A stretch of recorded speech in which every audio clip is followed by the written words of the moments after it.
Also, I want to remind you guys that you can vote on the minutes even if you weren't at the meeting, because I'm not sure if we'll have a quorum for the April 23rd meeting, but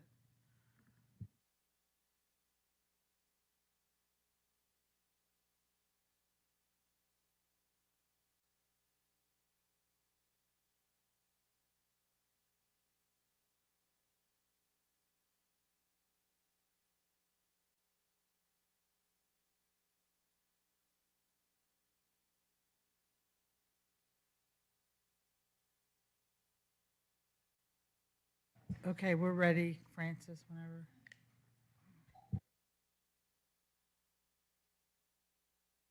Are you ready? I call this June 4th meeting, Planning Commission meeting to order. Thank you for joining us tonight. We have two items to consider. The first two are deferred. Um, The first one by staff, the second by applicant. So we're not going to be considering those tonight. So we have two items. Before we go to that, I'd like the board's consideration of the minutes for the May 7th meeting. And as Ella mentioned, you can vote, even if you are not here, as recorded. So what is your wish? Chairman, I'll offer a motion to approve the board minutes from the May 7th, 2026 meeting and the April 23rd, 2026 meeting. Will second. A motion has been made, properly seconded, or in favor, please raise your right hand. The motion carries. Would you like to read the process, Yes, thank you. procedure? An individual requesting to be heard on a matter related to the purpose of the hearing must be recognized by the chair before addressing the commission. Upon rising to speak, the speaker must identify himself or herself and furnish a home or business address before proceeding with any comments or remarks. The commission will allow the proponents a total of 10 minutes to speak in support of an application. Opponents will also be allowed 10 minutes to speak in opposition. Comments are accepted first from the applicant, followed by persons speaking in favor, and then from those in opposition. Upon conclusion of any opposing comments or presentation, the chair will allow the applicant to offer rebuttal if any time is remaining in the original allotted 10 minutes, and the chair has the discretion to give additional time. Thank you. Thank you so much. The first item to consider is D, Z-2604/V2606, 1425 Mayfield Road. And Kathy, are you the one presenting? Okay.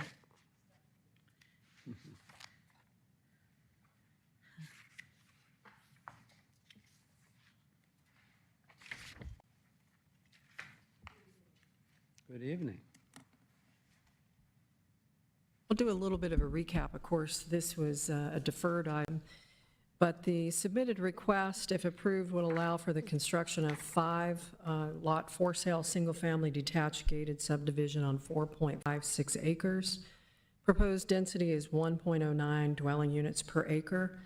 A rezoning is requested from AG to R22, and a variance is requested to reduce the local street right-of-way width from 50 feet to 44 feet and allow sidewalk on one side of the street. Property is located at 1425 Mayfield Road on the south side of Mayfield Road between Crabapple Trace and Alpharetta Estates subdivision. And we provided a table in the staff report that showed that adjacent residential lots have an average lot size of 1.43 acres. And here's the, make sure I have the right, yeah, here's the site plan.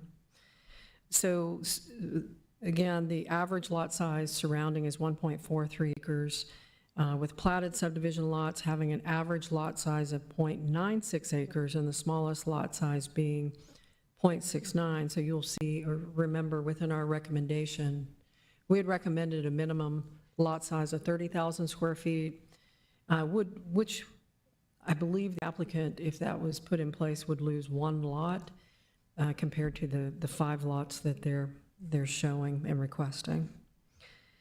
A variance is also requested to reduce the local street right-of-way from 50 feet to 44 feet. to allow sidewalk on one side of the street. And that right-of-way is similar, it matches width of local streets in nearby Gransley, as well as Mayfield Estate subdivision. We talked previously about the access. They do have the required setbacks.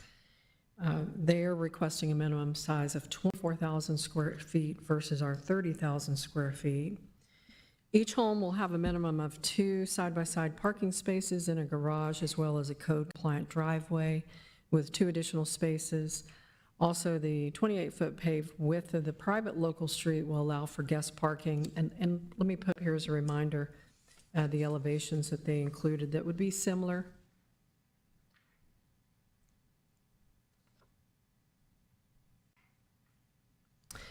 There's also a significant number of trees on the property. It's primarily hardwoods, and based on the information, there are 19 specimen trees on the property. They're proposing to save 2. You can see here some of the tree save areas they're showing.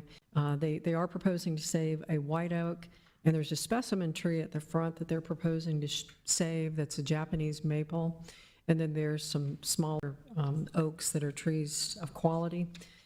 And one of the conditions that they'll talk about that they're requesting, it would be a change to our condition, which is a condition requiring that they save the oaks along the front, which is on Mayfield. And they've requested a change to say that 2 specimen trees would be saved along the front. 2 specimen trees could end up being a Japanese maple and then 1 of these oaks. And you'll see within the conditions we present, we had said we recommended saving 2 of the specimen oaks, not an oak and a maple. I mean, it'd be great if you save the oaks, of course, with the maple, but our recommendation is to save 2 of these large oaks. Talked about the home design. Of course, this is a small development. We did ask Fulton County Schools the impact, and they assumed that the development could house approximately 2 to 9 school-aged children. On May 27th, as part of the citizen participation plan, after the Planning Commission, the developer did meet with 2 neighbors who spoke in opposition at the May 7th Planning Commission meeting.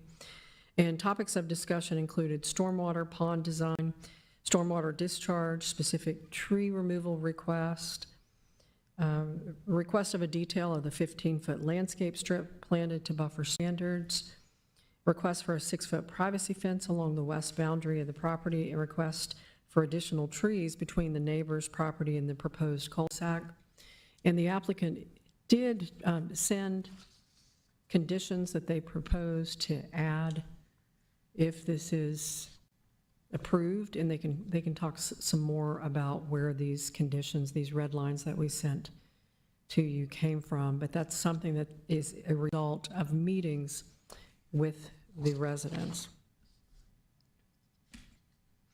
We also staff received correspondence from nearby property owners in opposition, concerns, again, over the disruptions during construction, increased traffic, financial burden from increased property taxes, tree removal, loss of green space, and the timing of the CZIM, density, loss of privacy and buffering, as well as impacts to wildlife. I'm sure the applicant can talk more about the meetings that they've had.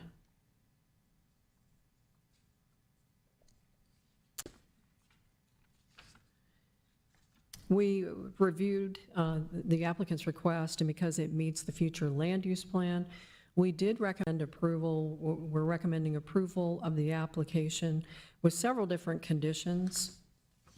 And I'll put a list of what those are here. The recommendation is to approve, number 1, the site, approximately 4.56 acres, tied to the 5/22/26 site plan. 2, minimum lot size shall be 30,000 square feet. Again, they're going to request, and I've seen the red lines where they're requesting 24,000 square feet on this one. 3, the home style and materials as they've submitted. 4, subdivision shall be gated as they submitted. 5, developer shall improve Mayfield Road frontage with a 6-foot planter planted with street trees, minimum 6-foot sidewalk and decorative pedestrian lighting as approved by staff. 6, local streets shall have a minimum 40-foot right-of-way width, including a minimum 6-foot planter, a minimum 5-foot sidewalk on one side of the street. All lots shall include a sidewalk along their street frontage. Local street shall be private and maintained by the HOA. 7, minimum 10-foot decorative landscape strip shall be provided along Mayfield Road, consisting of trees, shrubs, and ground cover as approved by staff. Landscape strips shall include a berm or decorative brick or stone wall similar to Gransley or Harrington Falls. Landscaping shall include a mix of evergreen and deciduous materials. And 8, as depicted on the site plan prepared by Kimley Horn dated 5/22/26, a minimum 10-foot landscape strip planted to buffer standards shall be provided along the south and east property lines and shall be planted to provide a visual screen to surrounding properties as approved by staff. Minimum 15-foot landscape strip planted to buffer standards shall be provided along the west property line and shall be planted to provide a visual screen to surrounding properties as approved by staff. And then 9, minimum 10-foot landscape strip along the east side of the new local street shall be planted with medium or large canopy trees, shrubs, ornamental grasses, and/or ground cover with a medium to large canopy tree planted in each front yard as approved by staff. 10, entrance median shall be planted with large canopy trees, shrubs, ornamental grasses, ground cover. 11, unfinished wood fences and decks shall not be visible from Mayfield Road. And then 12, that is the one that the applicant is requesting to change that condition. That's where we state Lot 1, home and driveway shall be situated on the lot with the least impacts to tree 290, 291, 292, and 293. If this cannot be, and those are the trees that we've numbered here, if this cannot be accomplished, all reasonable efforts, including the construction of low walls, shall be made to preserve at least 2 of the 4 oaks on Lot 1. The applicant is proposing to save the Japanese maple and one of the oaks. 13, developer shall identify and save additional tree groupings and trees of quality as approved by staff. 14, developer shall remove exotic and invasive trees and shrubs in tree save areas and replant where sparse as approved by staff. 15, if at-grade release is required, the point of release shall be sufficiently set back from the property line to mimic sheet flow. Of course, that's pertaining to the underground detention.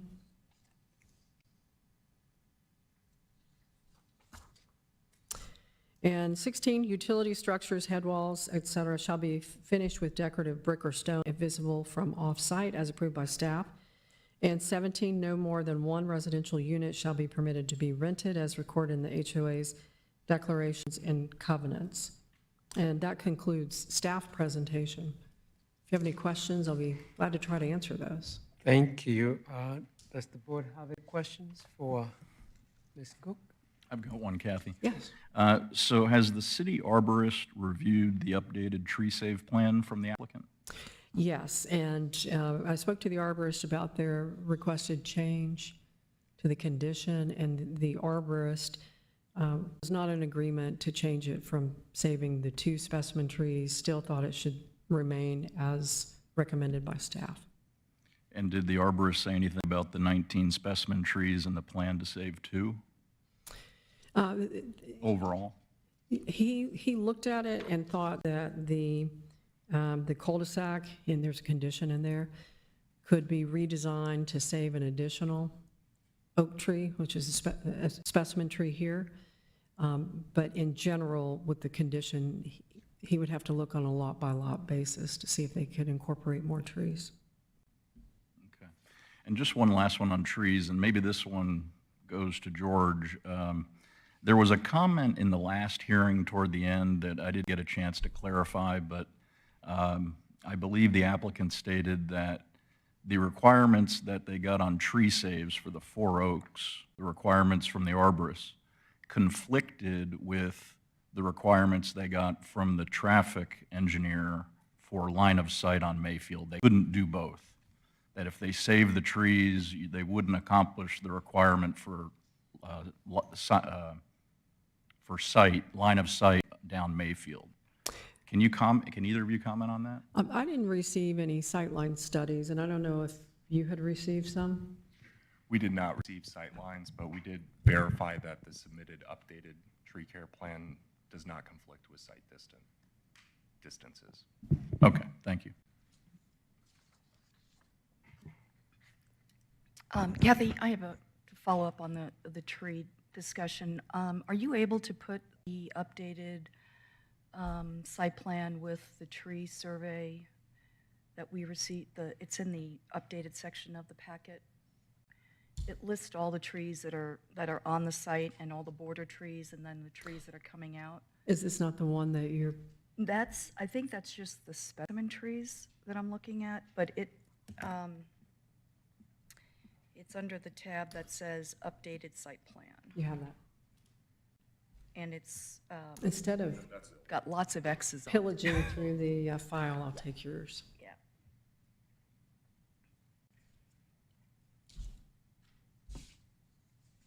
It's,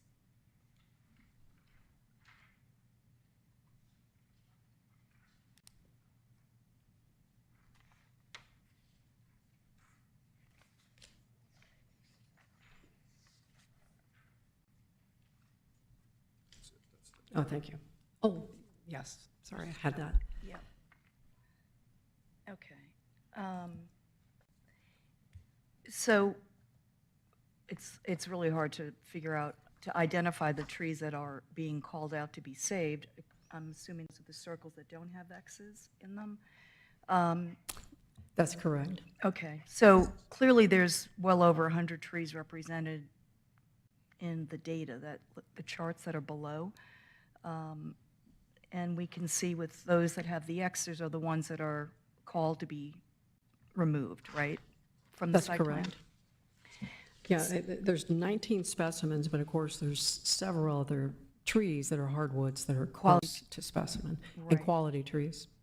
So given the amount of trees that this plan is identifying that would be removed, I don't recall the specifics of the city's recompense ordinance. Would they be, if this was approved, would they be required to pay into the recompense? Yes. And can you explain generally what that would look like in regards to additional trees? Yeah, so with the specimen trees, they would be required for the removal of the specimen trees to recompense 3 times the amount of inches of trees that they're taking out. So they also get to have credit for the inches of trees that they're saving. So they would have to go through that calculation. Now, we didn't determine what that would be, what the cost as shown, but it can be significant cost by removing that many specimen trees. Okay, thank you. Kathy, looking at the number of specimen and trees of quality, not sure how we anticipate the amount of additional stormwater runoff that would result from the loss of those trees. Has there been any conversation with the stormwater team on that one? There hasn't. I did talk to our stormwater engineer about, there was a concern from a neighbor about the detention release, which is about in this area. So the property is here, and then they're putting the underground detention here. And then there's an existing stream that, of course, the water would run to. So when they submit for a hydrology study, they have to show, of course, the increase in runoff, because although you will have more water that leaves the site, it has to be at the same rate. So those are considerations that they'll have to take into account.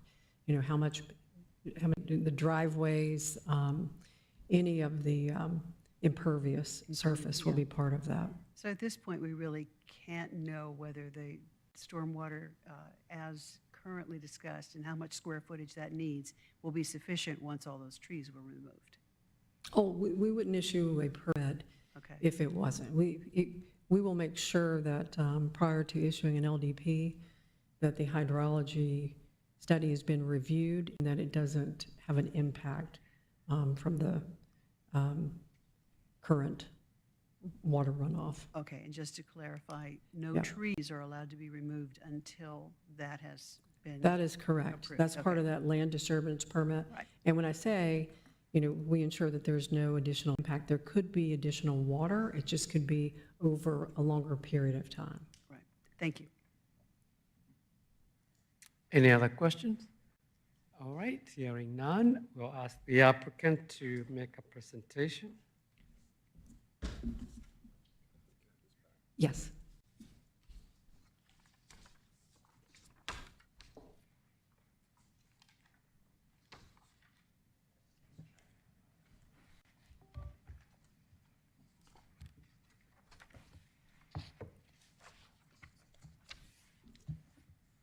All good. Good evening, everyone. My name is Den Webb, 1105 West Peachtree Street, Atlanta, Georgia, 30309, here on behalf of the applicant. Let me begin by introducing some folks who I introduced last time. Stephen Bates, a principal with Mayfield Development, is to my left, and to Stephen's right is Ted Anderson. Ted's with Kimley Horn. He's the tree guy, right? I had anticipated some tree questions, so he is a landscape architect who not only was involved in preparation of the tree survey that you reviewed, but met with David Shostak in between time we were last here and today. So I felt inadequate on the tree questions ends, and I'm sure I would be again, so I've asked Ted to fill in. As you guys remember, we were here a month ago. I made a full presentation then. I'm going to try and not plow the same field tonight, but I want to kind of touch on a few points to kind of set the stage. Obviously, this is the location itself, which you know well. This is the zone map for the property. As you heard, the site is 4.6 acres. It's zoned AG1 now. We are in the very low density residential character area of the future land use map. And just to be clear, that allows 2 units per acre. That allows R22 zoning district, and it also allows a 22,000 square foot minimum. We talked about this a little bit last time looking at the same image. You'll see our site outlined in blue. We are surrounded by, as I said last time, a sea of R15. That is the light yellow you see around that map, which really dominates probably 75, 80% of the image you see in front of you. 7 of the 8 properties that we touch are zoned R15. There's actually only one AG1 site up in sort of the northwest corner of the property, and the person who lives in that property is a partner in this development. As I'm sure you saw in the staff report, there are several subdivisions in the area that have been developed as R15, including one we talked about last time, and that's the Marigold development. You'll see that outlined in red to the right of of our site. That is 1 lot away. I've actually been on that property since we last met. It looks to me like it's fully developed. The horizontal construction, I think, is done. I was able to drive back there. There was anything stopping me. They have not started vertical construction yet. But that site is 7.52 acres. Again, it's developed as R15. Get you a little bit closer image. There are 11 lots proposed for that property, and the density is 1.46 units per acre. We talked a little bit about another development that's literally immediately adjacent as well. Get to that one. It's called Marigold, and you can see just to the right or east of our site, there is a sliver of gold. It's in a similar rectangular configuration as our site. Or if you could, does this show? Yeah, there we go. So that is known as Mayfield Estates. That property was rezoned. It would have come before you guys in the last couple of years. It was rezoned from AG1 to R22. There are 6 lots proposed for that site, and as I talked about last time, this is what we modeled our development on, ultimately. We have essentially not identical, but very similar layout. We, like they, have a 15-foot buffer on one side that's being planted to landscape standards to provide visual screening. They've got the same roadway configuration we're asking for tonight. Their lots are 25,000 square feet as a minimum, and their density is 1.08 units per acre. There is one way that that particular development, Mayfield Estates, is very different than our site, though. If you look around it, you'll notice that it is surrounded by green, which is the AG1 zoning district, which requires a 5-acre lot minimum. And to the left or page west, you'll see yellow, that is R. So on that side of this 25,000 square foot lot development, the zoning districts require a minimum lot size of 1 acre. The reality is that the lots at Mayfield Estates are 40% smaller than the smallest lot they touch along its boundary. We get to our site plan. So this is it. We've added some detail since we were last here. Number one, and I'll talk about this a little bit more, we made the road wider.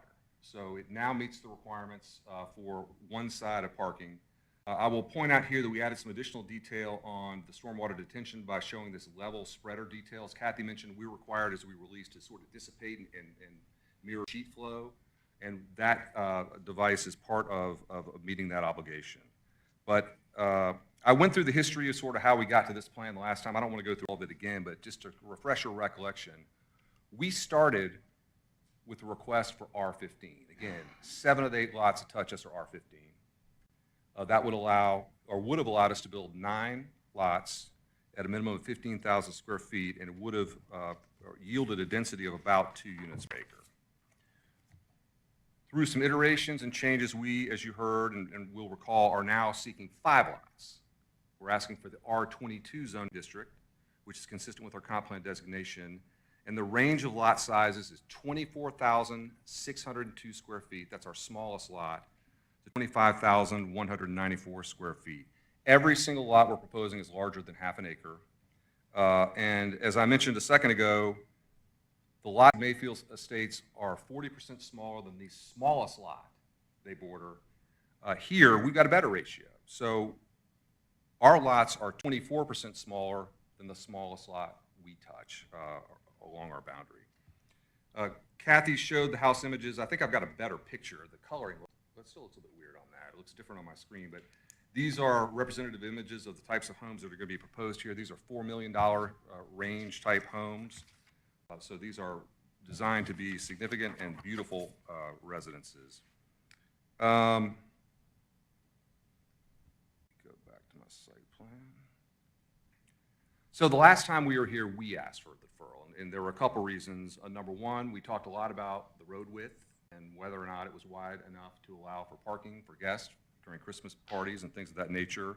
It wasn't, so we were able to make that wider, and now we meet the obligation to allow for one-sided parking. And again, you don't have to take my word for that. George is here and can speak to that issue himself. There were a lot of questions about trees and the tree survey we provided. We asked to provide a full tree survey. We've done that, as you've heard, and it has been discussed a little bit tonight. And we, as I mentioned earlier, we also had our civil engineer and our landscape engineer sit down with David Shostak and go through it with him. And if you've got questions on that, that is why Ted is here. Really, the biggest reason we asked for the deferral was to meet with some neighbors. So we had 3 people last time speak in opposition. Peggy and Gibbs Frazier, who live at 1355 Bethany Court, and Bill Lawler, who is their neighbor at 1365 Bethany Court. If you remember, Gibbs showed a video that showed some water running down sort of the fence line between our site and his home. And I saw that and thought, I need to know what's going on there. Really, for that reason, we asked for a deferral so we could go out with our engineer, look at the property and see what's going on and whether we can, make it better. And we did that. We actually had a site visit in their backyard on May 27th. I went, Stephen Bates went, a civil engineer from Kimley Horn went. Our project engineer has been out of town for a long time, so we had a stand-in who works with him, who was there, and also there were Bill Lawler, Gibbs Frazier, and Gibbs' wife, Peggy. When we got there, we walked straight to that area where we saw the current coming down in that video. And we saw something that was quite surprising, right? There were actually 2 black corrugated pipes coming off the downspouts of his house. They were about 25 feet long. They met about 5 feet apart right at the fence line, right where that water was, right? And, the comment was, well, you don't see those in the video. What's going on here? Our engineer believes those are clearly contributing to that flow you saw. They may not be all of it. I know that Gibbs and his wife do not, but we do absolutely believe that the 2,000 square feet of impervious surface roof that's funneling down to this property line right where that fence is, it was causing some of what we saw in that video. But here's the thing. We proposed a solution, right? And number one, we offered to pipe that water coming off his roof right at our property line from the gutter directly into our stormwater detention to solve that problem. I think Gibbs is here, he can speak for himself. I think he was saying he was worried about water around his foundation, which is why he ran it to the property line on basically our property. But we can deal with that if they want to do it. We can pipe that directly into our pond, solve a problem for him, and frankly, maybe solve a little bit of a problem for us later on. So that has been proposed. While we were out there, we spent a fair amount of time talking about sort of what the plan is for stormwater detention and how there'll be various catch bases and things around the property that will direct that water underground to the detention pond and what will happen from there, you know, which again, I don't know what kind of an impact we really have on his property, because he's actually above us a little bit for the most part. So he's draining onto our site, but in any event, we're able to explain, you know, what we're proposing, how it's going to work, and how, you know, to the extent anybody's having problems with runoff coming off our property, why we think that's going to be better. And we added a condition related to the stormwater management that I'll talk about in a second. There were a couple of other issues we talked about that Kathy touched on. One was visual screen, and I think Gibbs. Time. Just letting you know, Francis. Okay, we'll let you continue. Thank you. I'm close to being done. I was just going to get to the conditions. So number one, a visual screen. Kathy talked about that a little bit. We offered to put up along the western property line of those two folks' house a 6-foot opaque fence. And here's the kicker. They want it up before or during the construction process, right? We've got to go in and take some trees down, but we're willing to put it up early. So at least before the vertical construction starts, the fence will be there, and that will provide some visual screening from their property. And we also, as you heard, offered to provide a a staggered row of evergreens along the Fraser's property line, and we've offered to do that early too. So again, so that they'll, if nothing else, the trees will start growing a little bit sooner. We're willing to put that up, you know, as soon as we possibly can during construction. If you guys know much about development, that's the last thing that goes in, right? Typically, when everything else is done, they come in, they put the grass down, they put in the trees. We've offered to do that sooner to give those trees a little bit of a head start. Again, we're talking about sort of evergreen trees because we're meeting the buffer standard. Those are designed to grow about 3 to 5 feet, about 3 to 5 feet per year. So that extra year or two could provide a benefit. Let me get to the conditions so I can wrap this up. And so let me talk about these first. And I want to be crystal clear. We do not have an agreement with these folks on these conditions, right? So we've talked to them. We have tried to address the issues that we heard. We provided these to them. We've talked about them a couple times. It's really pretty much Gibbs, Peggy, and I having these conversations. But let me explain what we have and why. All right, let me start with 17A. So I mentioned the fact that we've offered to put up a 6-foot opaque private fence along the western boundary of those two folks' homes.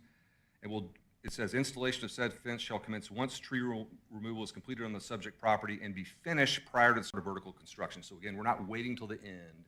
We're going to go ahead and do it as soon as we can, and certainly before any houses are built.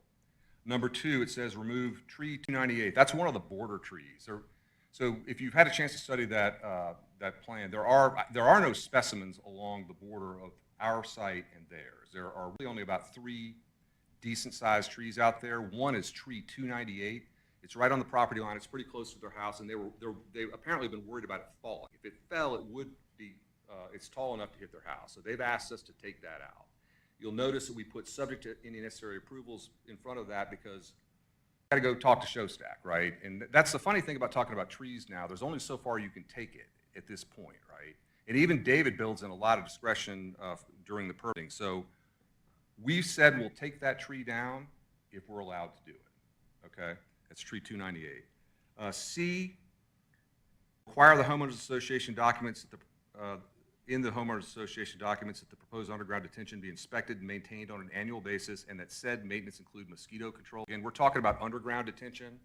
From their side, it's going to look like grass with a park on it, but there were concerns, generalized concerns about detention and what that meant, and so we've committed to maintaining it, which was something that they raised. Hey, people don't maintain those things. Well, so we put a condition in saying, yeah, we'll do it, and we threw in mosquito control too. So that will be handled on an annual basis. D refers to the double row of trees planted along the Fraser's property line. Again, they mentioned to us, well, it takes a couple years for those to come in, and so we said, look, we'll put them in when we can. We'll go ahead and do it sooner than we would normally, and that's what that condition addresses. The last one is a little bit harder to explain, but we talked about a lot of things. There were a lot of questions, a lot of anxieties. So much of what we talked about is already really addressed in the code. And two issues that were raised were, well, what if the stormwater detention has a problem and it floods somebody? And I tried to explain, we've got, one of the densest areas of American jurisprudence is actually water law, and how it works. And I said, the liability is pretty clearly established under common law, how this works, who's liable for what. And there was a similar question about, border trees. And so, this is a little bit of just of a commitment that, look, we're not trying to modify the common law. What the law is, we will abide by the law and will, not impact any liability. I've been very hesitant to get too deep in the weeds on that because that is a thicket of law. And what I told them I didn't want to do was modify or condense their rights, right? If we start playing with it and set our own standard, it may be less than what the common law would allow. So, that is a little bit less direct than some of the other conditions that we dealt with. There are two others that I want to address that Kathy touched on. Number two, the staff's proposing minimum lot size of 30,000 square feet. We're asking for 24,000. Again, we spent a lot of time trying to find the right balance here. You got some houses that have been there a long time. You got some houses that are brand new. You got some houses that are yet to be built. And there are a variety of lot sizes out there. And we tried to pick something consistent. Again, Mayfield Estates has recently been rezoned. It's recently been constructed. We tried to model it on that. Their minimum lot size is 25,000 square feet. Our smallest lot is 24,602. So we are pretty darn close to what's there. And again, one lot away are 11 new 15,000 square foot lots. So we think that we have found the right balance there, and certainly hope you agree. The last condition that I'll address is number 11. Again, Showstack, so this is different than what we talked about when we were here before. If you recognize it, he's changed his request a little bit. It's a little bit more lenient, frankly, but our request is on lot 1, instead of saving 2 oak specimens, let us just save 2 specimens, right? And again, if you know how this works, the hard conversations about trees will happen during permitting, right? And Showstack still has the authority to say this will work or this doesn't work. So it's really hard to nail this down now, but again, we think it's a reasonable request under the circumstances. We're saving 2 specimen trees on one lot, the one lot on Mayfield Road, and so we have requested that change as well. Why don't I stop there? I'm happy to take any questions you have. I'll reserve my time. And again, our request would be a recommendation of approval, subject to the staff conditions as we have modified them. Thank you. Thank you. How many more minutes did we spend? 17 minutes. Okay. Thank you. Do you have any questions? I do. Just a clarifying question in regards to the staff conditions and your red lines.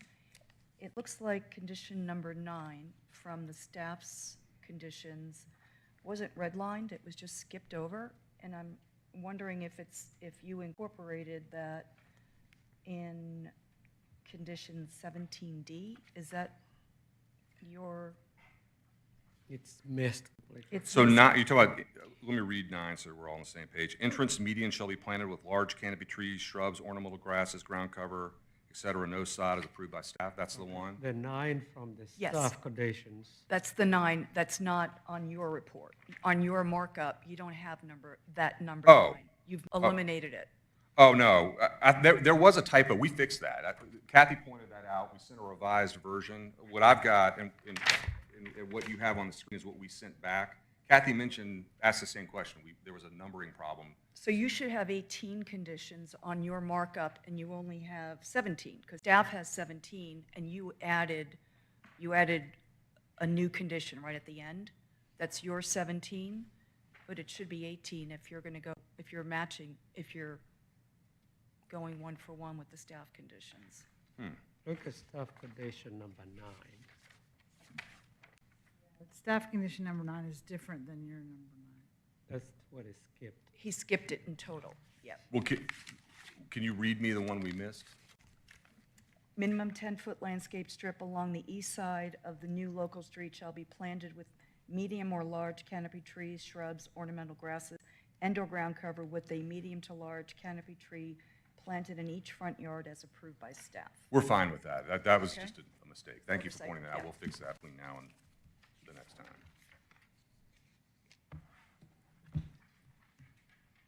Any other questions?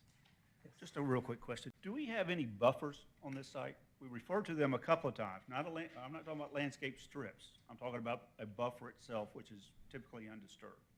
So, no, because what we're offering to do is something more, right? All we're required to do is have a buffer on the the west and east side, but we've offered to elevate that buffer and plant it to landscape standards. So, yes, we could leave it as an undisturbed buffer, or we could go the extra step and plant it, basically, which is what we're proposing to do, which is what Mayfield did. And as it always approved by staff. Yeah, And it to of the course, standards, yeah. Okay, okay. Thank you. All right. All right, thank you. Be any more questions at this time? Commission can ask questions later. I am going to open this for public comment. Those in favor, please come forward. Seeing none, those in opposition? Are you in favor or in opposition? I'm in opposition. Okay, please come forward. I'm Gibbs Frazier. I live at 1455 Bethany Court with my wife, who has a potential stress fracture in her foot, so she can't be here tonight. First thing I want to address is the way things are operate here. I looked at my watch after I heard time, and we went on to 17 minutes. I was given the hook last time that I was here because it was so important that that time was yielded proportionately, but it didn't happen. I'll give Den credit because he's been consistent throughout both presentations he's gone over. I don't know if he'll allow me to It's a have the same total, amount of time. yes, you can have 17. Thank you, minutes. thank you. So, I won't be that long. So, a couple of things that were mentioned. First of all, the issue has been on specimen trees, but as one of the things that were mentioned about the study of Alpharetta the last time that we were here, it was stated that one of the attractive things to prospective residents who want to live here is the tree canopy. And the word canopy is used. It's not just trees, but it's a tree canopy. And I'm choosing that choice of words for a very specific reason, because there's a real difference between stating that you're removing a tree, which is part of a canopy, and then you're replacing it with another tree, which may be this tall or that tall. The functional purpose of a canopy is such that it provides shade onto people, onto dwellings, and that shade really makes a difference in the comfort. And I know it does for our property. Just this morning, my wife and I were out on our deck, and we were just remarking about how wonderfully cool it is. And the reason is that it's cool is because of the shade trees that border the existing proposed development site. Now, they want to get rid of that. They want to clear cut. And we talked with David Shostak, and in no other way has he made it clear to us that this is a clear-cutting operation. They want to clear cut the trees.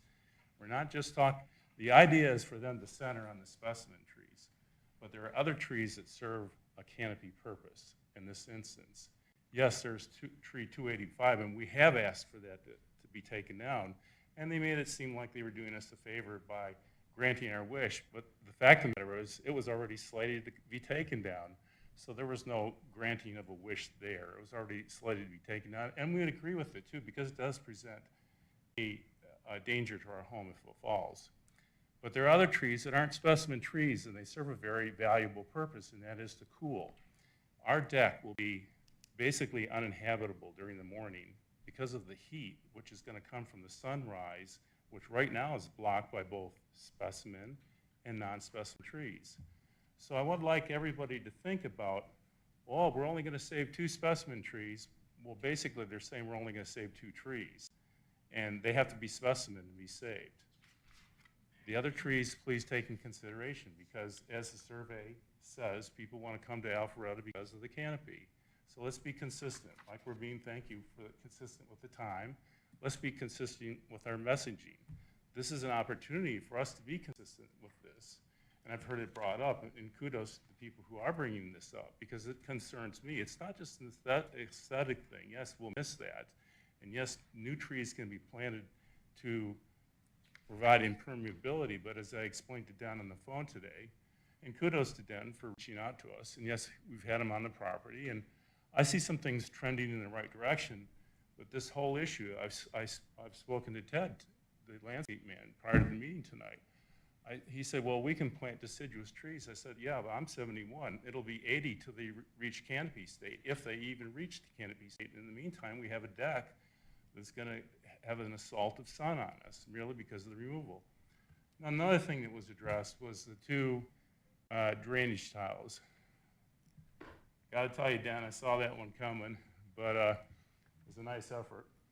As I specifically told you when you were there, and I told Stephen this, while they were casting their attention on the drainage tiles,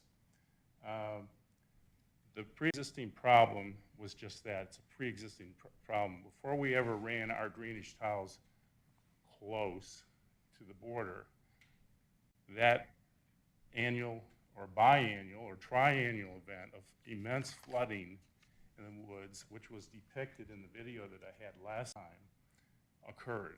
It's inconsequential what's happening. And they're looking for blame to be cast on us. We asked them specific questions pertaining to the underground pond, and they did not come with answers. In fact, at one time, when Dan reached back to us with a phone call, he hesitated, but he said that the water, if that 100-year event did occur, by the way, everybody, let's just be honest, 100-year event, 50-year event, 25-year event, nobody gets to say when those happen. We want to proactively prepare so that those events don't happen. And so, how much time do I have, by the way? Thank you.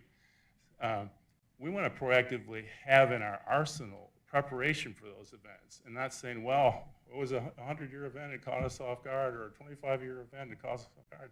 So Dan's explanation to us, paraphrase, it's not word for word, but that the water, if there was an overflow problem, it would just back up into the pipes leading down. Well, that's uphill. That's contrary to gravity. And, you know, and then at one point when he was on the property, he said, well, it'll just take the course that God, you know, grants water. Well, that's going through our backyard. It had been for years. And no, it has no relation, Dan, I'm sorry, to the two drainage tile, because they weren't there coming off our roof at the time. And it was as if we were talking to the wind. I mean, nobody could come up with an answer. And so this still is of concern to us because, you know, if it does happen, we had Helene happen 2 years ago. That was recorded during Helene's time, folks. That was a real actual event. And that runoff creek water continued to run for days because of the ponding in the area. So you take away the trees, not just the, I reach for words, specimen trees, but you take away all trees. You already have a pre-existing problem. You take away these trees, then you've got, whoever brought it up, I think you did, ma'am, then you have a heightened problem. So these are our concerns. Please save some trees. We say that for us, selfishly, but the canopy provides coolness to our deck. Now, anything else that I had to say? Forgive me, this is sort of planned, but it's sort of off the cuff too, so I appreciate that if you just give me a second here. So my final comment is this, just to wrap it all up. I feel that 4 homes, I would like to see less, but I will be fine with 4 homes. But I also would like everybody to hold the developer's feet to the fire in terms of the amount of trees that are preserved in the property for the canopy's sake. And that's not just, you know, let's look over here at the specimen trees. I want to look at the totality of the trees and the purpose that they serve. And you mentioned about buffer. That's our big concern. There's talk about a 15-foot buffer. A 15-foot buffer Well, even today, we had to reach a clarity moment with Dan because he was under the impression that we were in favor of removing all the trees, non-specimen trees, and we're not. We're not in favor of removing those trees within the buffer. We want a hybrid situation where replacement trees can be put in where bad trees are necessary to be taken out, but we want to retain the value of those specimen, or those big trees as they cast shadows. So again, thank you so much for your time. Thank you, I say that, for your gracious response and letting me take the extra time. I want to say that I have no personal feelings against Dan. I think he's been a fine person to deal with, but I do think that there's some clarity that needs to be brought up. And the whole issue about the 2 pipes is without merit. They have totally ignored the source thus far, and they want to hurry this up. They want to hurry it up, so thanks. Thank you for your comments. I didn't see anyone else in opposition, so I'm going to close public comments and ask the applicant whether you want to rebut that. Have some time for rebuttal. I've been doing this a long time. There's more tree conversation than normal, and I think the frustrating thing for everybody on the tree conversation is it's really handled at permitting. But I do want to emphasize this. The city of Alpharetta has a tree ordinance, right? It explains what property owners can and cannot do, and it applies equally to everybody in the city. It is applied consistently, and we are not asking to bury it in any way. We are fine with you're holding our feet to the fire under the tree ordinance as written. You know, he mentioned tree 298, which is one of the 3 decent-sized trees along the property boundary. I just want to clarify, you know, he's saying he didn't do us any favors by saying we take that out. We plan to take that out anyway. We did, but the point I tried to make is we still can't take it out just because we said we want to take it out. We got to go talk to David Shostak and get permission. That was sort of the distinction there. I'm not talking anymore about the black pipes. I mean, I've got a photo of them actually, if you want to see them. But you know, I'm not casting blame. The point is, every drop of roof runoff is going to the point where that channel originated that he showed us.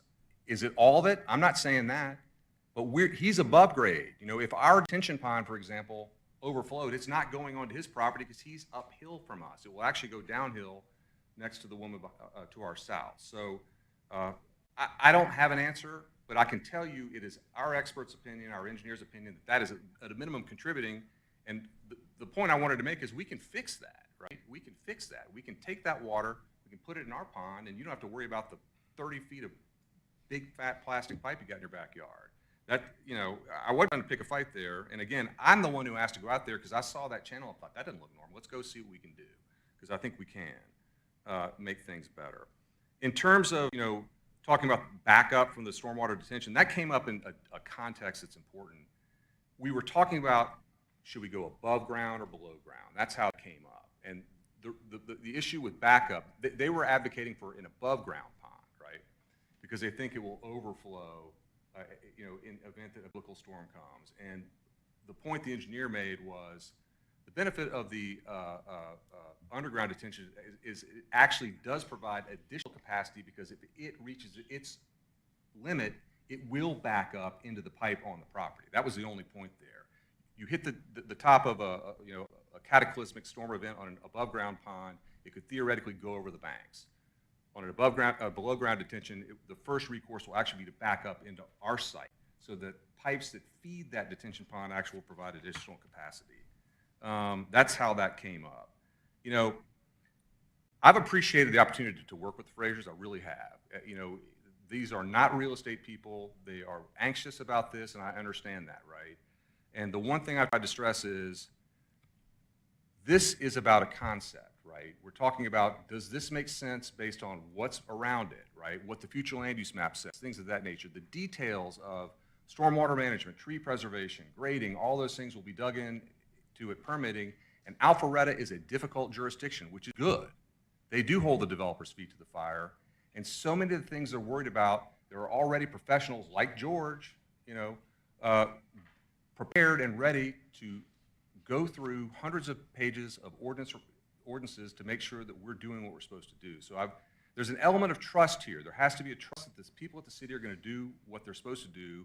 We certainly trust it's going to happen. We're prepared to go through the process and make sure that a lot of the things that they're worried about just don't happen. Thank you. Thank you.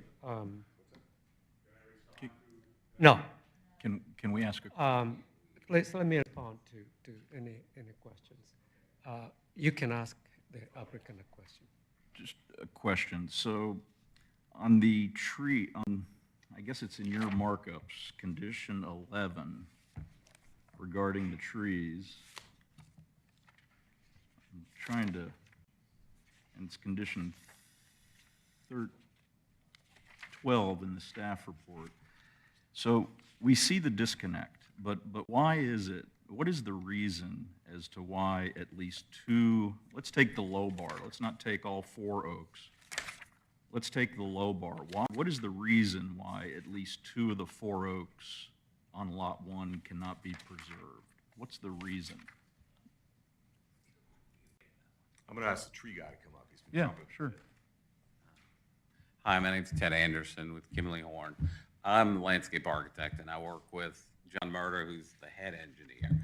And on a daily basis, he and I are battling how we can save trees and how we can't.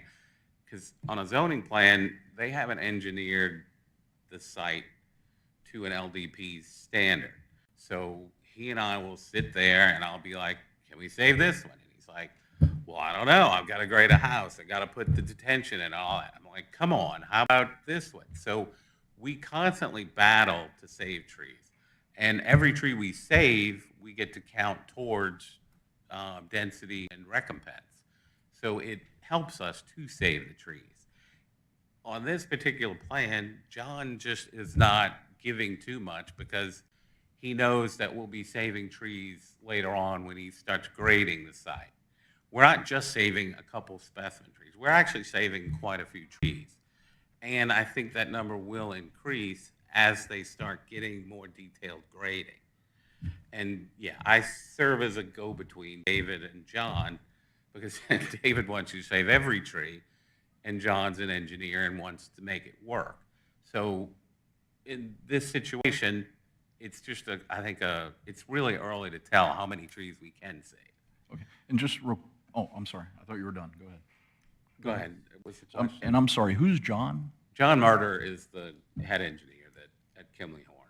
The who? John Murder, he's the engineer that is over the single-family area, the single-family organization in Kimley Horn. Okay. At our company, the civil engineer. So He will be signing the plans. So I respect what you said. You said sometimes it's detention areas that impact trees, sometimes it's building footprint. What is the specific reason, I'm going to get back to my question, the specific reason as to why 2 of those 4 oaks on lot 1 cannot be preserved? Because the entrance has to come in on the north side, we still have to get a driveway into the house. And yes, I was battling him on those 3 trees, and he's not, at this point, we can try to save them, we can make an effort to save them, but because he hasn't done a full grading plan on the site, he can't promise that. So we run into that issue. So it's both the entrance to the community and the driveway prevent Yes. those? If you look at the, We have been, let me stop for just a moment. Yeah. We are a little bit Can you do out the of, overhead? excuse me, please. We are a little bit out of order. I needed to turn this over to the board, and you can ask any questions you want to ask. So I'm turning this over to the board for discussion, and you can ask the applicant questions. So I have a question. All right. So Now you can proceed. I'd like to see the diagram that shows the reasons why. this is lot 1, and you can see the entrance comes in. You're gonna have to have a driveway coming into the house, heading south. The trees in question are right there. And the CRZ of the 2 specimen trees right there, I mean, they're already way out here. There's a 15-inch oak that I'm trying to get them to save, which is right in that group. It's not a specimen, but it's a decent-sized tree that we may be able to save because its CRZ is smaller and it has less impact. A lot of times, if you save a tree but you do enough damage, it's going to come down anyway in 10 years. And I see that a lot, When you remove trees from around a specimen tree, in fact, David and I argue about this all the time, a tree grown up in the woods does not have the trunk strength to hold itself up once you remove the trees around it. A good storm comes by and it's going to go over. So saving just one tree is almost not even safe to me. And I see it all the time. When I was in school, that was one of the things they told us. If a tree's growing up on its own, it grows with a strong trunk that can take the wind. But when it's growing in a group of trees, that group is what's keeping the tree from falling over as a whole. When you remove all the trees around it, that tree does not have enough strength to stay up. A good storm comes by in the next 10 years, it's going to come down. So that's why the 15-inch would be a better tree to save, because it's smaller and it would have a better chance of living through that. So yeah, saving specimen trees is great, but there can be problems with that. Okay, thank you. All right. We are in discussion, so. the board- Can I ask Yes, go ahead. Kathy to come forward? Thank you. I'd really like to hear your insight in regards to what we just heard in regards to the trees. Yes, And while you are there, you can also discuss the recommended language. It's not written in condition of zoning format, and I don't know whether you had seen it before it came to us, so you can include that in your response. And if I could respond to what Mr. Webb was saying about David works it out. David does not want to work it out. You know, after something's gone through a zoning hearing, I've never seen somebody show, you know, removal of a specimen tree and then they decide with David that they're going to save those specimen trees. I've never seen that happen. Now, we've had trees of quality before that maybe they've been able to work in, but I have not seen where you show removal of, you know, 18 specimen trees and then you come and meet with David and now you're putting them back in. That doesn't happen. And in fact, what happens is a lot of times we'll have an applicant come in and say, this was approved, these were approved, they were shown X's to be removed.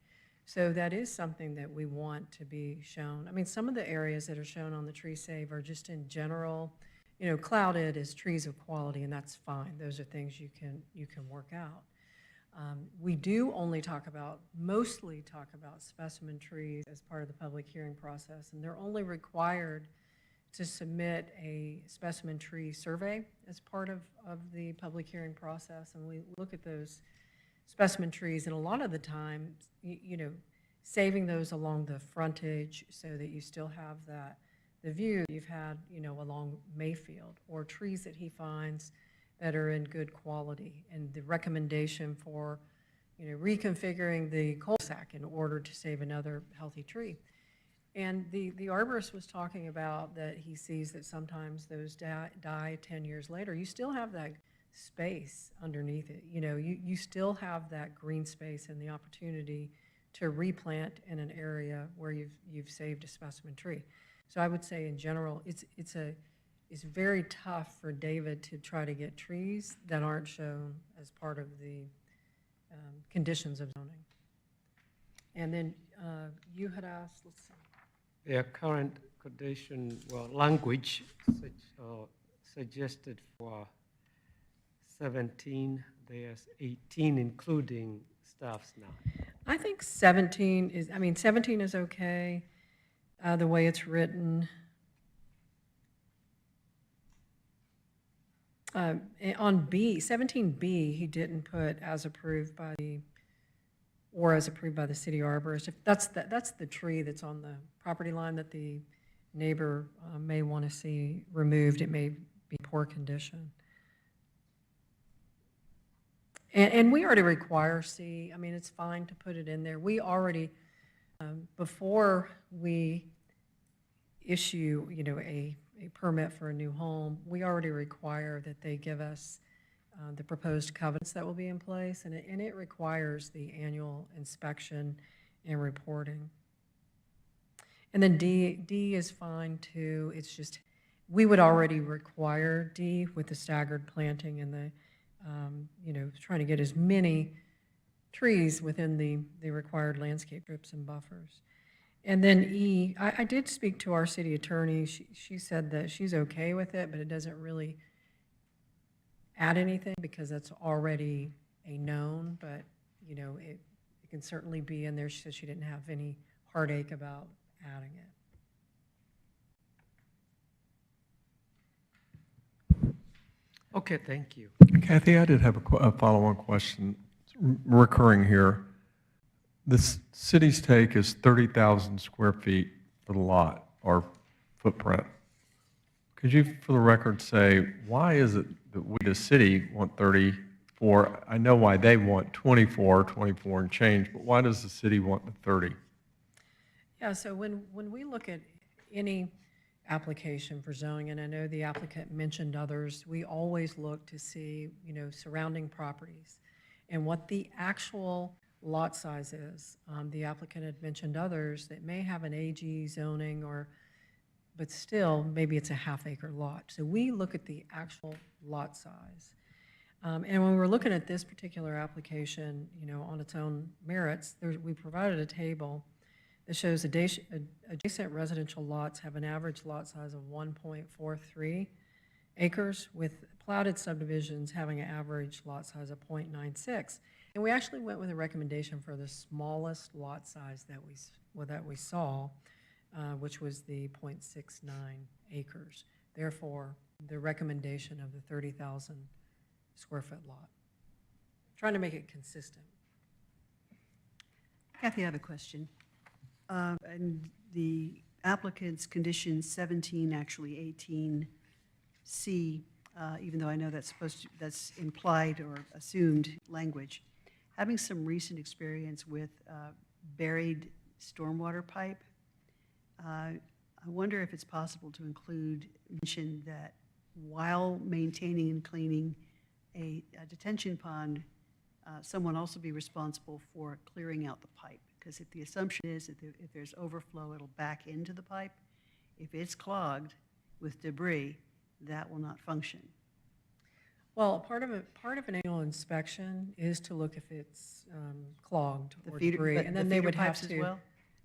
Sorry. All feeder pipes as well? With on that property, Okay. correct. Are you talking about off-site? Yeah, no, they would have to make sure that that's functioning. Okay. So you would look and see, is the pipe clear coming into the structure? Got it. And is it clear leaving the structure? Okay, great, thank you. Kathy, if I may, I know I'm going back to it, but we are using landscape strip and buffer interchangeably, and they're not, are they? A buffer is something you really can't touch. I think you're talking about an undisturbed buffer versus, sometimes we'll use language that says planted to buffer standards. With the buffer standards means that it will become OPEC. Oh, they just over a mentioned the certain western time. buffer Yeah, there are no undisturbed buffers buffers. on this that- site. Okay, right. thank you.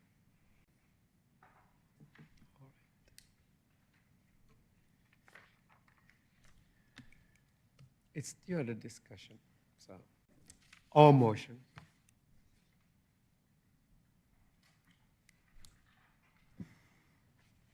So since we're in discussion, I'm going to share my thoughts. I've got concerns about the tree save plan and the disconnect with the arborist and the issues with the oaks. I'll just leave that at that. On the minimum lot size, if I tie back to our standards for zoning changes and letters A and B on those standards, it specifically calls out impacts to adjacent owners and properties. And I just think the smaller 24,000 square foot lots would create a much higher density right in the middle of the surrounding neighbors. And you can look here at the footprint. On the west side, on the Bethany Court side, there's 3 houses bordering this property. On the east side, there's 2 houses bordering that property. And we're going to put 5 in the middle and create I believe, a negative impact for those adjacent owners with more density than what is currently there.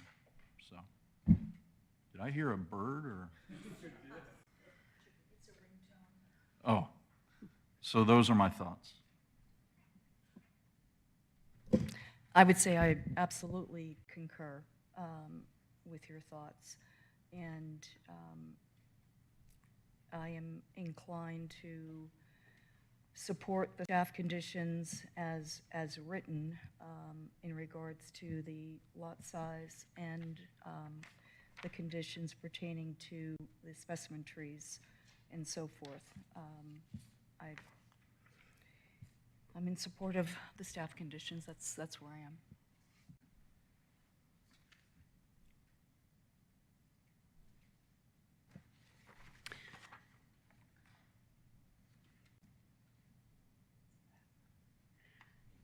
Mr. Chairman, I'd like to make a motion to recommend for approval Z-26-04, V-26-06, including all conditions as submitted by staff, exactly as written, with the addition of the 18th condition as written and submitted by the applicant, one minor revision to condition 18B, to remove tree 298 as shown on tree survey, add the language as approved by the city arborist.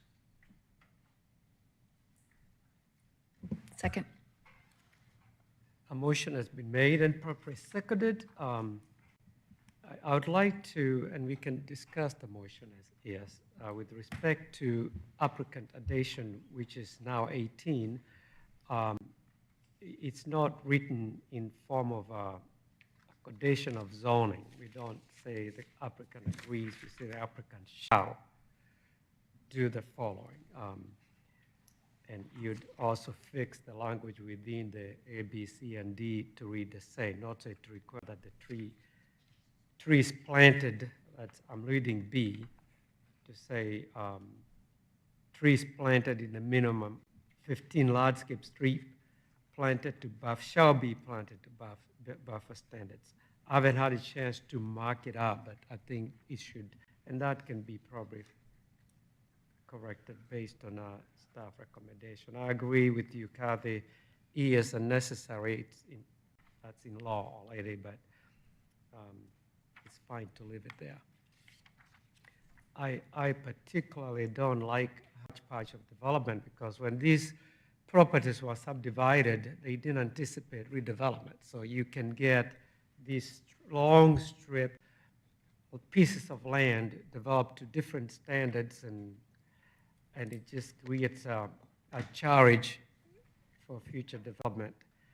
It's usually better when you aggregate or bring several together and do one planned development, but it is what it is. We have to deal with it the way it is.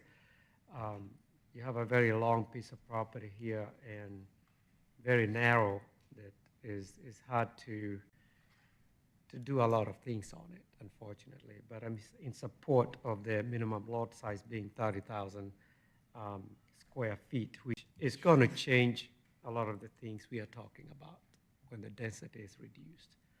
And I trust that the staff will work with them during the LDP process to regarding the stormwater issue and the flood disturbance in general before permitting.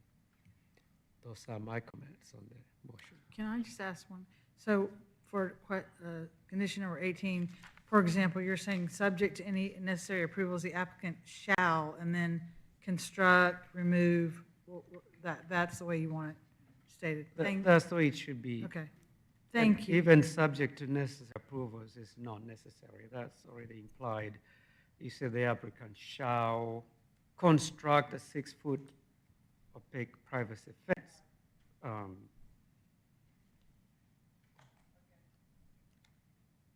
So I haven't gone in and tried to edit it, so. I have a quick question maybe for Kathy, just some coaching. I've been doing this 5 years, and I recall one instance where we did a similar motion, where we made a motion to approve after spending an hour and 15 minutes on two conditions that the applicant doesn't agree on. So how's that?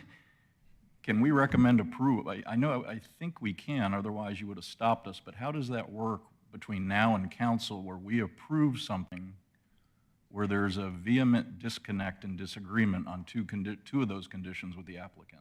I'm sure they'll just redline those conditions and try and probably request council the same thing that they've been requesting of you. And then it'll be up to council, just like it was up to the commission, on whether they want to change. But if we those vote two.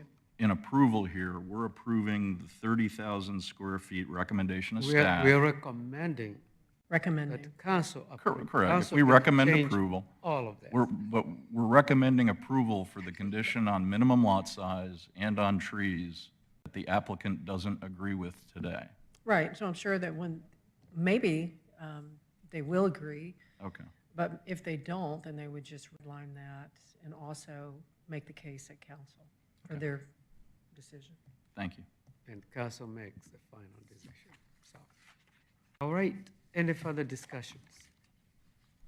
Hearing none, all in favor, please raise your right hand.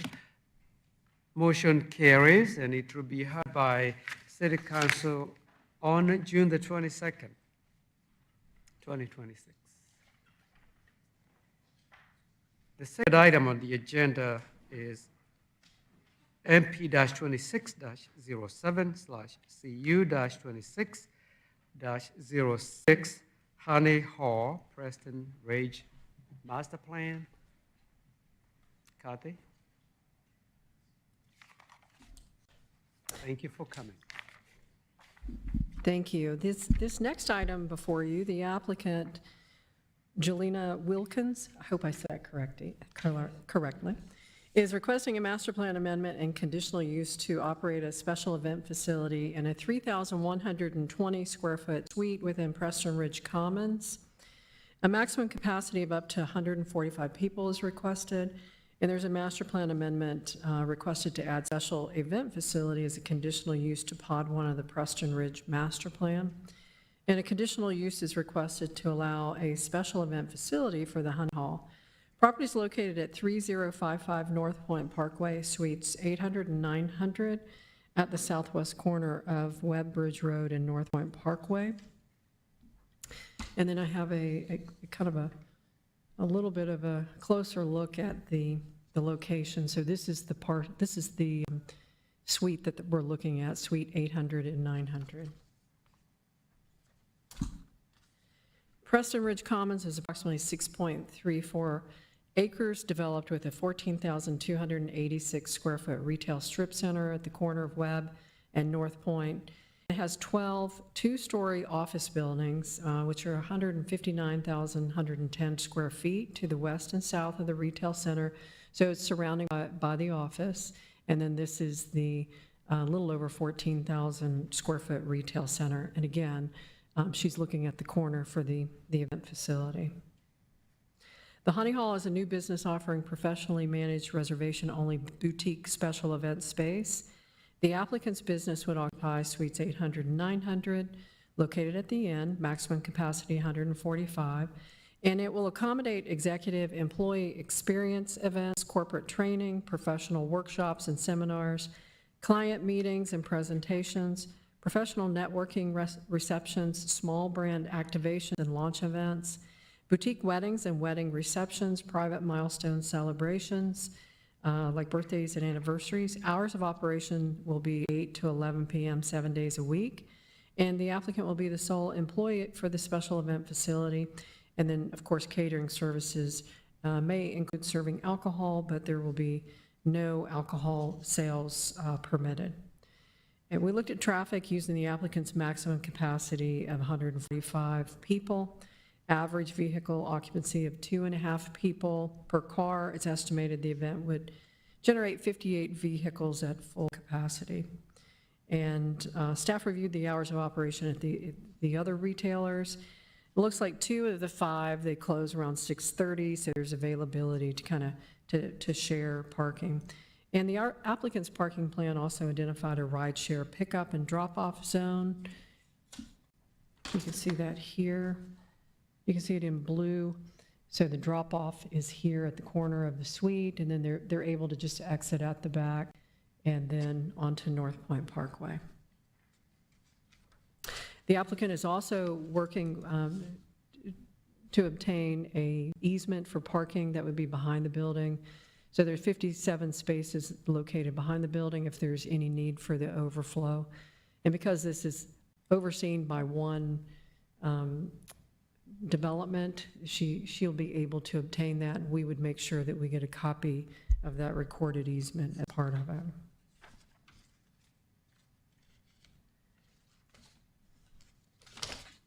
We also, as part of the citizen participation plan, I actually think that the applicant wins the award for best outreach. It was just a wonderful, I was looking at everything that was included that she put out, and the organization to try to get comments back, because, you know, it's important to hear from other retailers, the other people within the office park, and just had an overwhelming number of letters of support that were included.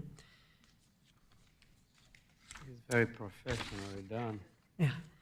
Staff reviewed the applicant's proposal in consideration of the review criteria for a master plan amendment, conditional use, and we do not believe that it will have any significant impacts on surrounding properties. We believe that it's supportive and it's good synergy for the rest of that development. We're recommending approval of MP 2607, CU 2606, the Honey Hall Event Center, Preston Ridge, subject to 8 conditions. 1, special event facilities added as a conditional use in Pod 1. And I didn't mention, auditorium is allowed within a Preston Ridge master plan, but a special event facility was not. But Preston Ridge is a master plan from the 80s, so special event facility was not defined at that time. 2, it's limited to the applicant's 800-900 suite, 3,120 square feet, and conditional use approval shall be limited to the Honey Hall. 4, special event facilities shall be limited no more than 145. Maximum occupancy, as always, determined by the fire marshal.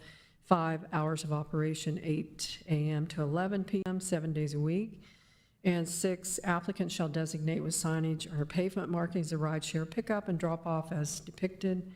And 7, if a parking problem is identified by the city, the Honey Hall shall be required to correct the problem by reducing the capacity of events, providing an off-site parking agreement for parking within 500 feet of the facility, providing valet as approved by staff. And then 8, overflow shared parking shall be provided for the business substantially as depicted on the parking plan, prepared by A. Woodward Architecture, dated 5/8/26. Prior to the issuance of a business license for the applicant's proposed use, the applicant shall provide the city with a copy of the recorded parking agreement. And that concludes staff presentation, if you have any questions.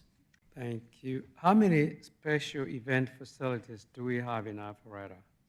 This is the only one that we found that is similar for corporate events, similar in size. It's called 116 Reserve. It's on Old Milton Parkway. We did a little bit of research, and it has been in pretty high demand, and it's also within a retail center. Looks like they have a lot of birthdays, like big birthday celebrations, anniversaries. Then you go to places like the Metropolitan Club, which is a different type of event facility, but we don't have a lot of these. We really don't have a lot of these spaces that exist. And that's the reason I asked, because I wasn't aware of any.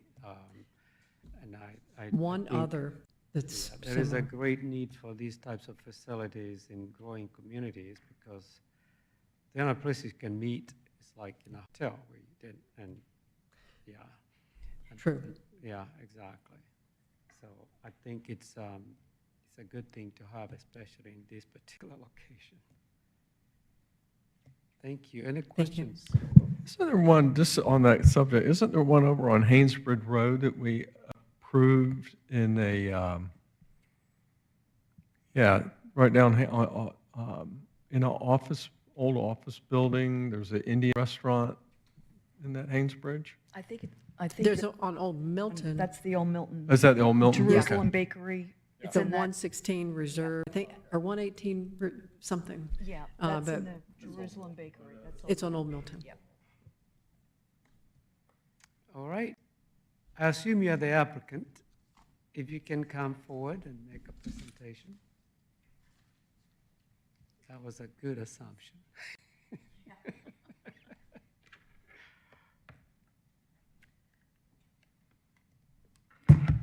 Please state your name and address for the record. My name is Julina Wilkins. I reside at 1358 Dalesford Drive. One moment. I'll just get that set up. Okay.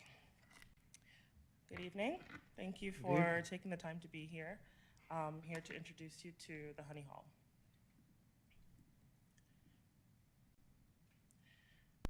These are the main points I'd like to share this evening, but I'm going to go through them pretty quickly, so let me know at any point if I need to slow down.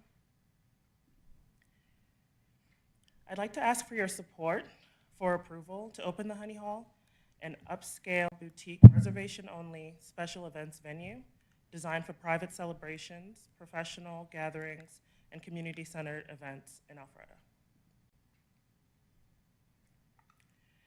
Alpharetta represents the standard I want the Honey Hall to reflect. It's beautiful, clean, safe, family-focused, and thoughtfully planned. As a homeowner and parent, I chose Alpharetta for its schools, opportunity, quality of life, and long-term promise. I have every reason to continue to invest in this city and protect Alpharetta's high standards. My family is the reason I purchased my home in Alpharetta and the reason I am building the Honey Hall. This business is deeply personal. It's about creating stability, legacy, and a meaningful future for my children while contributing positively to the city that we call home. I bring experience in project management, brand marketing, event coordination, vendor communication, timeline and budget management, and high visibility experiences. In addition to my professional experience, I hold a Bachelor of Science degree in Business Management, and I completed coursework towards a Bachelor of Fine Arts in Graphic Design. The Honey Hall will be operated with structure, professionalism, and extreme attention to detail. The Honey Hall is an upscale, warm, modern event space designed for intimate celebrations, milestone events, corporate gatherings, and curated community experiences. The goal is not just to rent a room, it's to deliver a polished, well-managed guest experience. Families, professionals, small businesses, and community organizations are in search of stunning, accessible venues to celebrate significant life and corporate events. The growing digital engagement, a robust local vendor ecosystem, and a thriving business community all demonstrate a distinct demand for a boutique event space in Alpharetta.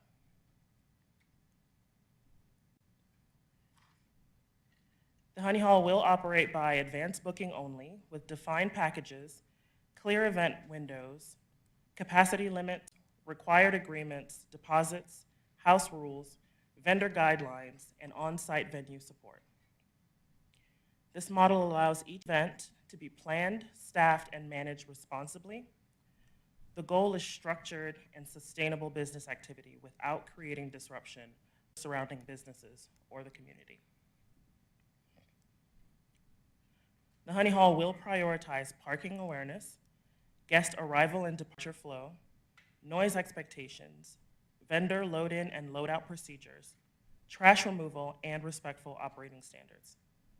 Being a good neighbor is part of the business model. Before I close, there is one additional special commitment I'd like to make to our community. As a mom to Elijah, our 7-year-old on the autism spectrum, I know how challenging social experiences can be. Everyday places, restaurants, movie theaters, even family events can bring stares, judgment, sensory overload that sometimes lead to meltdowns and ultimately isolation. Many of us turn to social media and support groups simply to feel validated, understood, and seen by other families on a similar journey.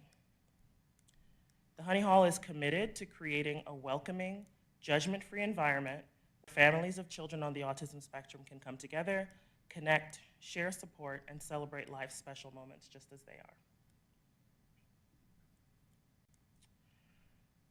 Thank you again for your time and for considering the Honey Hall.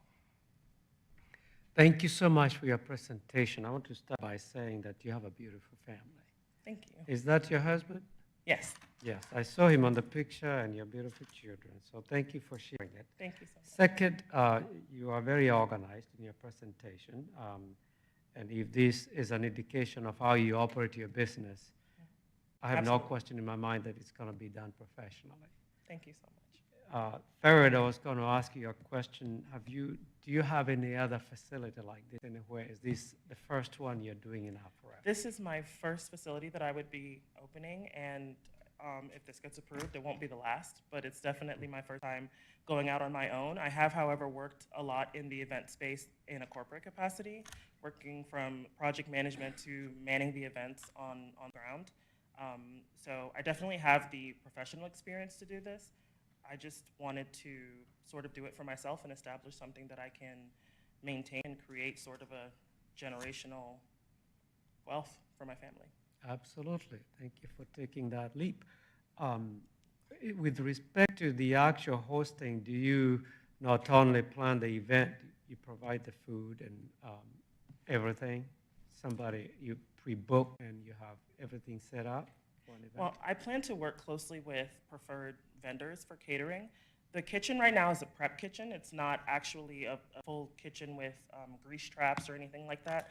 But I do plan to establish some partnerships with some of the local businesses. I've already reached out to some of them. And vendor coordination is something that I plan to offer. So if somebody sort of just wants to book the space and be hands-off, I can handle everything from the vendor coordination, RSVP landing page, all of the setup, decoration, being on site for hosting and all of the AV support. So an actual client doesn't have to manage any of their vendors. If they want to be more hands-off, I can handle that, but I won't be providing the food directly from my kitchen. It's more of a prep kitchen for them to be out of sight while they're preparing their setups. It's even less than what is called a limited food service establishment. Yes. Even all reheating. Okay. Do you have valet to park the cars? No, I don't have To valet park service at this themselves time. within the development? I'm sorry, woman? People will have to drive around and look for parking themselves? They will. However, the right behind the building, there is a very large lot that she was sharing on the visual that it's very walkable, it's very convenient. And if valet ends up being something that there's demand for in the future, then I'm willing to explore that and request another permit or any updates at that time. But I don't think that it's something that would necessarily be needed, especially because the neighbors are closing so much earlier than a lot of these events will be taking place. So I feel like there's sufficient parking without that. One last question. Why this location? Why this location? Yes. Well, Out of all the city of Alpharetta. to be Alpharetta in No, general, just or this specific intersection of North Point Parkway and Webbridge Road? Yeah. Well, to be perfectly honest with me, living at 1358 Dalesford Drive, and our baby girl, Georgia Day, attends school at Faith Family Learning Center, just one light away. I drove by this property every single day. I drive by it every day. It's 5 minutes away from my house. And I had been looking at it on my commute every day. And it just felt like a perfect location. It's right in my neighborhood. And I can literally say, hey, I forgot something at home, be there and back in 15 minutes. So it That's felt a like the good enough perfect reason. location. That's perfectly Yes. good enough. Any other questions for the applicant? Ms. Wilkins, quick question for you. I note the maximum capacity of 145. I assume you're comfortable with that limitation? I am. Okay, great. And dumb question, what's the origin of the name Honey Hall? I love it. Well, I have a design business, just freelance design, graphic design, acrylic paintings, rock paintings. It was sort of my creative outlet, working in a corporate job day after day. I really didn't have any way to be creative, so I created Jujubee Creative, and my logo is a bee. You can see it right there. The rest are my children's stickers, sorry. This is my logo. And it's a bee, and I just kind of fell in love with the concept. I fell in love with the color. You'll see I wear a lot of mustard pretty much everywhere I go. And when I decided to establish the Honey Hall, I really wanted for the brands to have a cohesive brand story. And since there was already a bee, I was thinking what could be related to that, and I love alliteration. So Honey Hall just kind of came quickly, and I started playing around with logo designs, and I just landed on this one and fell in love with it immediately. So I registered it pretty much the next day and submitted my application for U.S. Patent Trademark Office to have that trademark, which is in process. And yeah, it just felt right. Thorough and very catchy. I love it. Thank you. I have a small trivia. There is what is called the mystery of the honeycomb. The way the honeycomb is made, it's a pentagon, provides the maximum area of any shape, and is the most stable. Hexagon. The most stable provides the maximum surface area of any shape. Yes. And so that's why the bees make the honeycomb the way they make it. You are full of information. Thank you for sharing that. Any other questions? I just have to compliment you. Your graphic design skills are so impressive. This Thank you so presentation is so professional, and I echo what you've heard up here about the need for these types of facilities. I think we're underserved, and I think you're really going to be able to, with this level of professionalism, I think you're going to see a significant demand Thank you. for the services, so best of luck. I really appreciate that. Thank you. Yes. Just a real quick question. Are you going to have designated parking spaces just for you out in front of your store? So Saturday afternoon, you've got 125 people coming in. It would be a tendency to take up all the front spaces. I don't know, is that something in the works where you're going to have designated only parking places, or? That's a great question, and I've actually thought about that. I haven't had that conversation yet to figure out if that's something that's possible or not. I think it would be a good idea. I think he's recommending that. You Yeah. can use a traffic cone to block it. Or a reserved sign, Sure. mobile. Yeah, I think if that's something that I'm able to do, I'll definitely look into taking the steps to make that happen. Okay, thank you. Thank you for that. You're the boss. You can do a lot of things. Any other comments, questions before I open it up?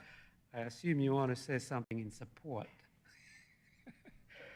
during public comment. Public comment. Should I go? All right. If there are no further questions, I'll ask whether anybody wants to speak in support of this application. I'm assuming you're not in opposition, so I'm not going to ask for opposing parties to come forward. I'll turn this over to the board for discussion and our motion. You can ask further questions if you like.